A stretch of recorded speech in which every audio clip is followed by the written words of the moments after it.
누가복음 5장 19절에서 20절까지 보겠습니다.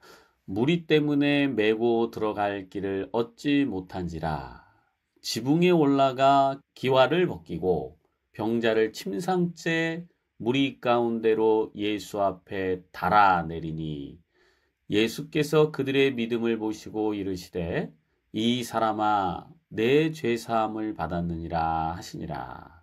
아멘. 여러분 이 장면 교회를 다니신 분들은 이 장면이 뭔 장면인지 그려질 거예요. 교회를 이제 안 다니시는 분은 뭐지 저게? 이제 이런 말이 되겠고, 이제 설명을 하자면 침상에 이제 누워 있는 중풍병자인데 예수님이 치유해 주시는 그 역사들을 이때 붐이 막 일어났었죠. 백성들 사이에서. 그러나 지금도 이제 중풍이 완전히 이렇게 회복되는 사람들이 많지는 않은 것 같아요. 현대 과학이라 할지라도. 하지만 또 이제 치유되는 사람들도 있고. 이때 아마 이렇게 그게 불치병이었을 거예요. 중풍이. 이때 당시에. 그래서 그 사람도 이제 모여든 거죠. 예수님 계신 곳에 모여들었는데, 와보니까 사람이 어찌나 많은지 도대체 그 무리들이 많아가지고 들어갈 수가 없는 거예요. 예수님한테. 기다릴 수가 없는 거예요. 그래서 이 중풍병자의 친구들이 예수님이 있는 그 지붕 위로 올라간 거예요. 대단하죠? 지붕을 뜯어요. 그리고 남의 집을. 야, 이건 도대체 미친놈들 아니고서야 이게 할 수 있을까? 싶을 정도로 남의 집의 지붕을 뜯어서 중풍병자를 침상에 놓고 4명이서 이제 밧줄로 내리는 거죠. 쭉쭉쭉쭉 이렇게. 여러분 이건 쇠치기잖아. 그러면 안 되잖아. 여기 성경은 참 이상해요. 예를 들어서 이런 거야, 여러분. 만약에 예수님이 공평하시다면 그렇게 지붕을 뜯고 내려오는 그 청년들에게 니네 저기 다시 줄 서 가서 여기 기다리는 사람이 몇 명인데 이런 식으로 하면 되겠어? 또 뒤로 돌아가 하고 뒤로 보내는 게 공평해요? 공평하지 않아요? 공평하지. 그게 공평하지. 그 먼저 와가지고 앞에 서 있는 사람들은 어쩔 거야? 여러분 어떻게 생각해요? 참, 근데 하나님은 공평하시대. 도대체 알다가도 모르겠어. 무슨 말씀을 하시는지 도대체. 아니 예수님이 하는 걸 보면은 공평하지 않은 것 같은데 또 하나님은 공평하시더라고 하고. 우리의 짧은 시선, 우리의 짧은 머리, 우리의 짧은 식견으로 공평을 논할 수가 없는 거예요. 응? 공평을 논할 수 없다고. 정직을 논할 수 없어요. 정직을. 의로움을 논할 수 없어요, 우리가. 이 세상은 참 오묘하고 광대해서 우리가 지구를 볼 수 있을까? 지구에서 사는 우리가 지구를 볼 수 있을까요? 볼 수가 없어요. 지구를 보려면 어떻게 해야 돼요? 지구 밖으로 가야지. 지구를 떠나가라. 해야 돼요. 지구를 떠나야 돼요. 지구를 떠나지 않고서는 지구를 볼 수가 없어. 그런 것처럼 우리가 살아가는 지금 이 인생이 인생을 볼 수가 없는 거야. 그래서 나는 이렇게 하는 게 유익할 것 같은데, 이렇게 하는 게 공정한 것 같은데, 이렇게 하는 게 선한 것 같은데, 그게 선한 게 아니야. 참 우리가 이렇게 한정되어 있어요. 이 세계관이. 그래서 이거를 유익하게 만들면 옆에 게 불이익이 돼버리고, 또 얘를 잘해주려고 하면은 어때요? 다른 쪽에 문제가 생기고. 그래서 여러분 큰아들 잘 되게 하려다가 막내 아들 망치는 경우가 많잖아. 또 장애인이나 문제가 있는 자식이 집에 있으면 그 아들과 딸에 관심 두고 신경 쓰느라고 어떻게 해요? 또 둘째, 셋째가 방치되고 방임되고 그 둘째, 셋째는 나는 사랑받지 못했어. 또 이런 현상이 일어나고. 그러니까 우리가 이렇게 선택하는 것들을 보면 굉장히 단편적이고 분열적으로 선택을 해버리기 때문에 전체적인 흐름을 놓쳐버린다는 거예요. 그리고 전체적인 흐름 속에서 균형을 맞추다 보면 단순하고 단편적인 우리는 불평, 불만이 생겨버려. 그게 공평하냐? 이러고. 근데 이게 전체성은 열매가 아름다워져요, 나중에. 부부는 지금 당장은 사람들의 불평과 불만을 잠재울지 모르지만 시간이 흐를수록 이게 문제가 더 커지는 거고. 그러니까 우리가 전체성의 흐름을 알페와 오메가다라고 하는 예수 그리스도 하나님의 그 실행하심이 공평한 거예요. 그러니까 우리가 생각에 그 친구들이 그 중풍병자가 이거 쎄치게 해서 나쁜 놈이라고 우리는 말할 수 있을런지 모르지만 그게 중요한 게 아니다라는 거지 지금 포인트는. 저도 새치 목사님한테 사랑받고 싶어요. 오케이. 자, 예수님이 이렇게 얘기해요. 그들의 믿음을 보시고 이래요. 아니 쎄치게 했다고 뭐라고 하는 게 아니야. 믿음을 저는 목사님을 신뢰합니다. 아멘. 네, 믿음을 보시고. 근데 여기서도 재밌는 것이 뭐냐면 믿음은 보이는 거예요, 보이지 않는 거예요? 보이지 않습니다. 보이지 않는데 예수님이 믿음을 보시고 이래요. 믿음을 아시고가 아니라 믿음을 보시고 이렇습니다. 그러니까 믿음이라는 건 보이는 거예요. 그래서 믿음은 바라는 것들의 실상, 보지 못하는 것들의 증거. 자, 그럼 믿음 자체는 보이지 않습니다만 믿음을 보이는 거라고 하는 게 무슨 의미일까요? 믿음을 갖고 있는 행동이 나타나죠. 그렇죠. 그러니까 이 새끼들이 미친 거야 지금. 아니 남의 집안 지붕을 뜯는다는 게 이게 제정신입니까? 근데 그 미친 행동이 바로 믿음에서 나올 수 있다는 거예요. 이 미친 행동이. 여러분은 지금 미친 행동을 하고 계십니까? 제가 한 달에 한 번씩 줌으로 성중독자 에세이 미팅을 해요. 거기에서 이번에 주제가 주제 토론회 때 미친 정신에 대해서 주제 토론을 해봅시다 하고 누군가가 미친 정신이라는 주제를 남겼어요. 그러니까 중독의 행위가 이제 미친 정신인 거죠. 우리가 여기서 얘기하는 미친 정신은 그 미친 짓이 아니고요. 이런 미친 짓을 못하니까 어둠 속에서 미친 짓을 하게 되는 것이 중독이다. 여러분, 밝은 데서 미친 짓을 합시다. 어두운 데서 미친 짓 하지 말고 밝은 데서 믿음을 가지고, 그러니까 확신이죠. 확신. 이게 지금 여러분 믿음을 보시고라고 그랬잖아요. 근데 상상을 해보세요. 예수님 집이 예수님이 거처하는 곳이 있고 장소가 많은 무리들이 막 여기 이렇게 막 군중이 지금 모여 있단 말이에요. 근데 이 사람들이 위로 올라가가지고 지붕을 뚫고 이걸 내렸단 말이야. 그러면 그 사람 그 집의 재산도 침해당한 거 아니야 지금. 바로 이제 이런 제가 지금 뭐 쎄치기 했다, 집안을 손해봤다 이런 제 지금 이 시각이 육적인 시각이에요. 바로 이런 게 육적인 계산과 육적인 시각으로서 본질을 놓치게 만든다는 거야. 우리는 자꾸. 근데 자 보세요. 이 사람의 믿음이 예수님을 움직여요. 그죠? 예수님을 움직인 거예요, 이게. 분명히 이거는 쎄치게 한 게 맞아요. 근데 예수님이 그것을 이렇게 도덕적 평가나 세상적 기준으로 이 사람들을 말할 수도 있었을 텐데 그렇게 말하지 아니하고 이 사람에게 바로 그 허락을 해줍니다. 그러니까 그 믿음대로 될 거라는 그 확신을 심어줘요. 확신을. 여기서 후반절에 두 가지의 어떤 문장들이 나와요. 내 죄를 사함 받았느니라 하시고 또는 이제 바리새인들이 예수님을 비난하니까 야 인간아 내 죄 사함을 받았느니라는 말하는 게 더 쉬우냐? 일어나 걸어가라 라고 말하는 게 쉬우냐?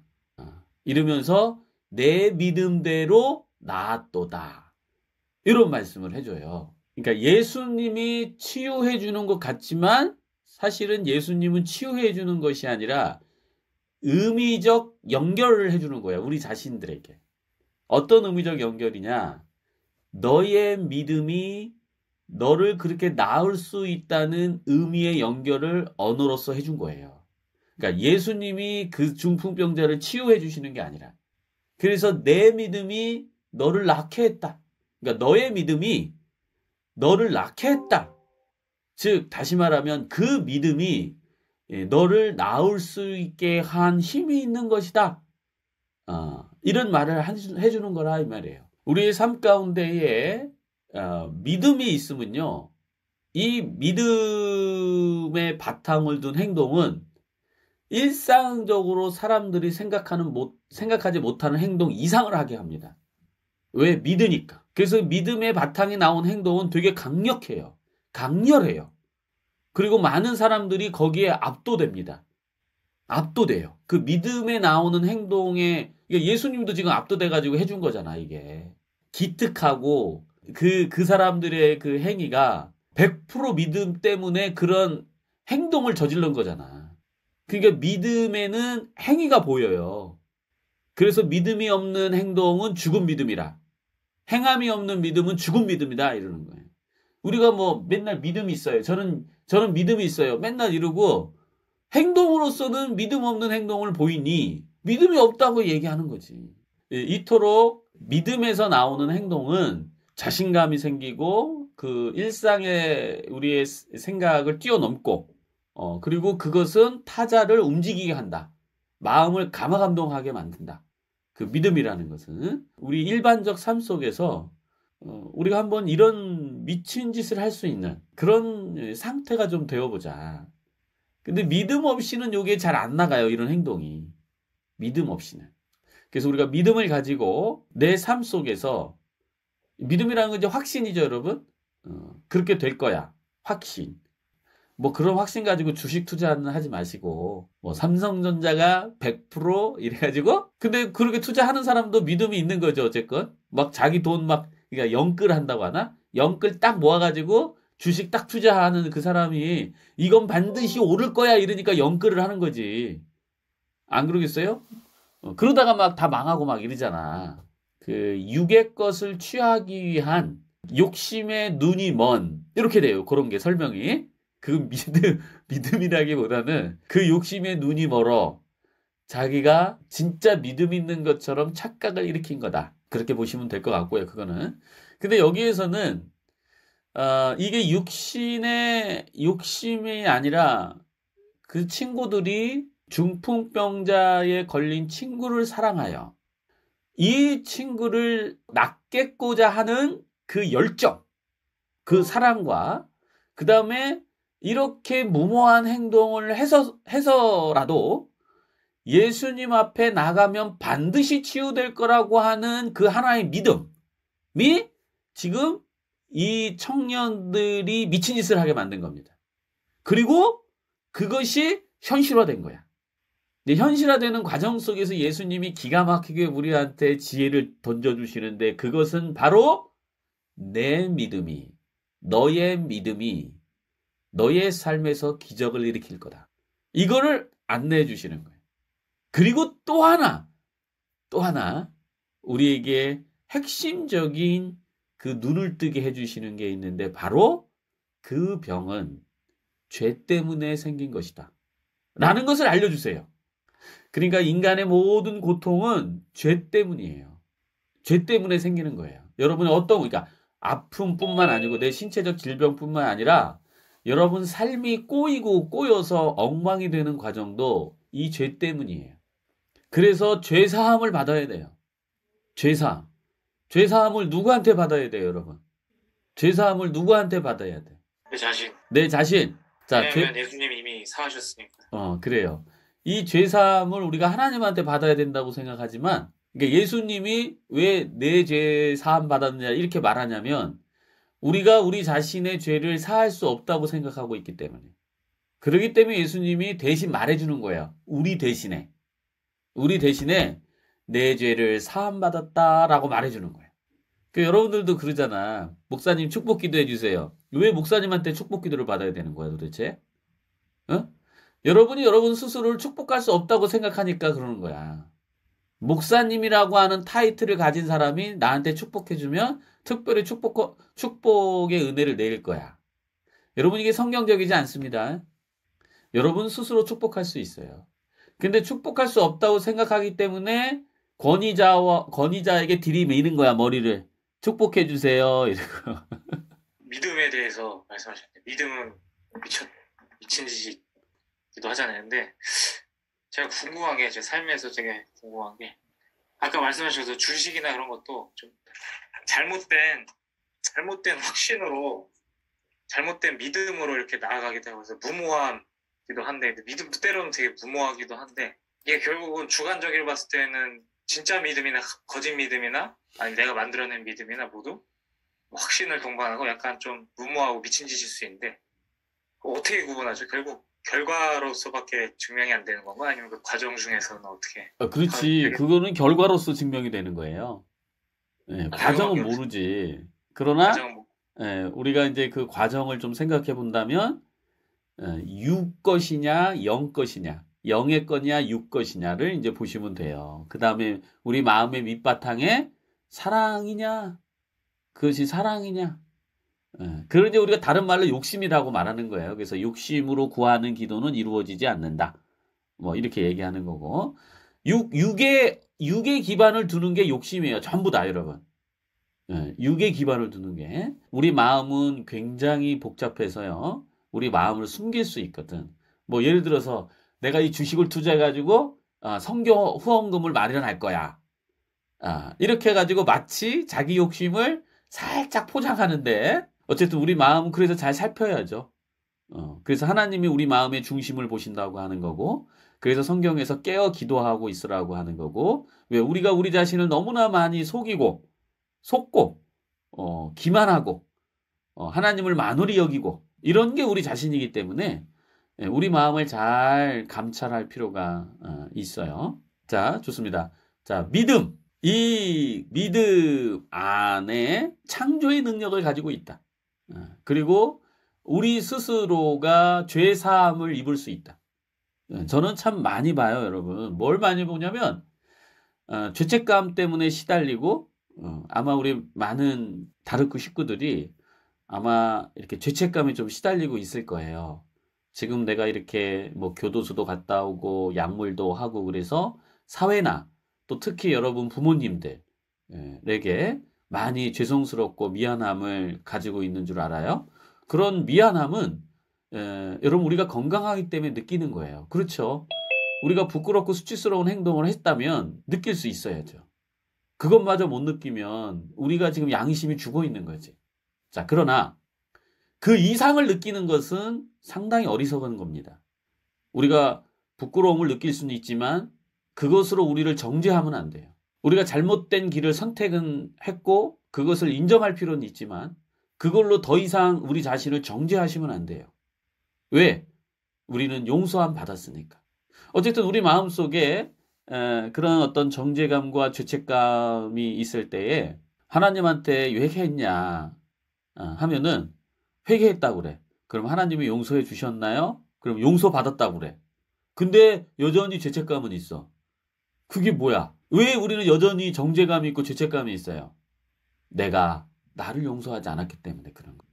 그래서 마치 죄를 용서하는 그 결재권이 하나님한테 있는 것처럼 보이지만 실제는 나에게 있다. 그 결재권 자체가. 그래서 여러분이 여러분 스스로 용서해 줘야 돼. 오늘 소회이실 때 나는 무엇을 용서해 줄 것인지. 용서라는 것은 여러분 되묻지 않는 거예요. 다시는. 한 번 용서해 줬으면 그래서 우리 예배 첫 시간에 용서합니다 시간을 갖는 거예요. 용서해 줘라. 그만 자신을 닥달해라. 그만 자신을 정죄해라. 우리가 인생 살면서 실수할 수도 있는 거지. 뭐 그 실수한 거 가지고 막 30년, 50년 울고 먹어. 여러분 우리 자신을 지금 정죄하는 게 현재의 잘못 때문에 정죄하는 것 같아 보이지만 실제로 안 그렇습니다. 그 정죄하는 틀을 쫓아내려가 보면 다 어린 시절에 정죄했던 패턴이 지금까지 이어지는 거예요. 내용물만 바뀐 거지. 여러분이 어렸을 때 어떤 실수했던 그 무엇? 뭐 부부싸움 했을 때 내가 아빠를 말리지 못했다는 그것? 예를 든다면 엄마가 자살 시도하려고 했는데 내가 그것을 막지 못했다고 하는 그 죄책감? 뭐 예를 들면 여러분, 그런 것들이 지금 이렇게 그 틀이 있는데 그 틀 속에 내용물만 자꾸 바뀌는 것 뿐이지 계속 내 자신을 정죄하고 질책하고 평생 살았던 거예요. 질책하고 정죄하고 평생 사는 과정에서 고통스럽고 괴로우니까 중독자가 된 거예요. 괜히 중독자가 되는 게 아닙니다, 여러분. 내가 고통스럽고 괴로우니까 중독의 물질을 선택하든 행위를 선택하든 그 과정을 가는 거야. 근데 괜히 우리가 중독자가 됐다고 해서 죄책감을 가질 필요는 없다는 거야. 왜? 죄책감 때문에 된 거니까. 그러나 내가 선택한 것들이 있었으니까 그것은 우리가 인정은 해야죠. 내가 선택한 게 참 부끄러운 행동이었다. 그건 인정할 수 있어야 되겠죠? 사실이니까. 그러나 그것이 왜 그렇게 선택할 수밖에 없었느냐? 그것은 내가 내 자신을 용서하지 않았기 때문이었다. 이게 근원적인 메시지입니다. 우리가 중독자가 됐든 병자가 됐든 또 삶이 엉망이 됐든 그것은 너가 어렸을 때 만들어 놓은 그 죄를 해결하지 못했다. 이 말이에요. 그게 의식적으로 알아지든 무의식적으로 남아있든 그것은 뭐가 됐든 간에 그거예요. 너가 가지고 있는 이 죄가 해결이 안 됐다 이 말이야. 그 죄가 뭔지 모른다면 기도하세요. 그 죄를 알게 해달라고. 그리고 그 죄를 알았으면 더 이상 그거 가지고 들볶지 마세요. 왜? 용서해 줄 수 있는 능력이 우리한테 있습니다. 여러분 용서하세요. 믿음을 가지세요. 그리고 담대하게 이 세상에서 사람들이 저게 가능한 일일까라고 하는 그 너머의 행동을 해보세요. 어둠 속에서 하지 마시고요. 어둠 속에서 하지 마시고 밝은 곳에서 우리가 믿음을 가지고 도전을 해보자고요. 믿음은 어찌 보면 도전이에요. 없는 곳에서 시작하는 느낌이에요. 불가능하다고 생각하는 것에 뛰어드는 거예요. 그게 믿음이에요. 여러분 다 회복됩니다. 믿으세요. 이것 또한. 나는 회복될까? 뾰쭈 이러고 있지 마시고요. 다 회복됩니다. 믿고 지금 교회든 다르크든 거기에서 도전, 불가능한 어떤 행동들을 해보세요. 자, 여러분 스스로가 축복할 수 있는 권능이 있습니다. 누구한테 머리 뒤밀어서 축복해달라고 하지 마세요. 물론 나는 아직 내 마음이 그런 상태가 아니라서요. 저는 유명한 목사님한테 기도받는 게 저는 좋습니다. 뭐 괜찮아요. 그래도 아직 내 마음이 그게 확신이 안 잡혔다면 내가 다른 사람한테 축복 기도 해달라. 뭐 이렇게 해도 괜찮습니다만 그거는 하나의 내 마음의 유한적인 개념이고 실질적인 개념은 여러분 스스로가 축복권을 가지고 있어요. 그리고 여러분 스스로가 죄사함의 능력을 가지고 있어요. 다른 사람을 사해주는 게 아니고 여기서 오해하지 마세요. 다른 사람을 사해준다 이러지 말고 여러분 스스로가 내가 내 죄를 사할 수 있는 권능이 있어요. 자, 오늘 소회실에 두 개를 나누세요. 하나는 내가 나 스스로를 용서할 수 있는 특권을 가졌다는 것을 아시고 권능을 가졌다는 걸 아시고 내가 나의 어떤 죄를 용서할 건지 말끔히 용서할 건지 더 이상 이것 때문에 나를 질책하거나 비난하지 않을 건지 그걸 선택하시고 그 다음에 축복권 내 자신에게 어떤 축복을 주겠다 내가 선포하세요. 선포. 이해됐어요 여러분? 요 두 가지 소회실로 들어가서 나누기를 바랍니다. 자, 기도하겠습니다. 하나님, 언제나 하나님이 우리와 함께 하심을 참으로 감사합니다. 우리를 깨닫게 하여 주옵소서. 우리의 인식이 변화되게 하여 주옵소서. 이제 노예가 아니라 예수 그리스도와 함께 친구된 자로서 살아가게 하옵시고 또 하나님의 아들임을 우리가 자녀임을 아는 역사가 일어나게 하여 주옵소서. 주님, 우리의 믿음을 보시는 주님, 우리가 믿음으로 행하게 하여 주시옵시고 또한 오늘 이 말씀을 통해서 우리에게 전달해 주시는 모든 문제는 죄로부터 시작됨을 알게 하여 주셨습니다. 또 이 죄 사함 역시도 내 자신이 용서할 수 있다는 것 또한 알았습니다. 하나님, 우리가 하나님 앞에서 죄를 고백하는 건 물론이거니와 내 스스로에게도 그 죄를 고백하여 이제 그 죄를 더 이상 묻지 않는 내 스스로에게 용서함의 은혜를 베풀게 하여 주옵소서. 그리하여 우리가 건강한 삶과 항상 기뻐하고 쉬지 말고 기도하며 범사에 감사하는 그 하나님의 뜻을 이루는 삶이 되게 하여 주옵소서. 감사드리며 예수님의 이름으로 기도드립니다. 아멘.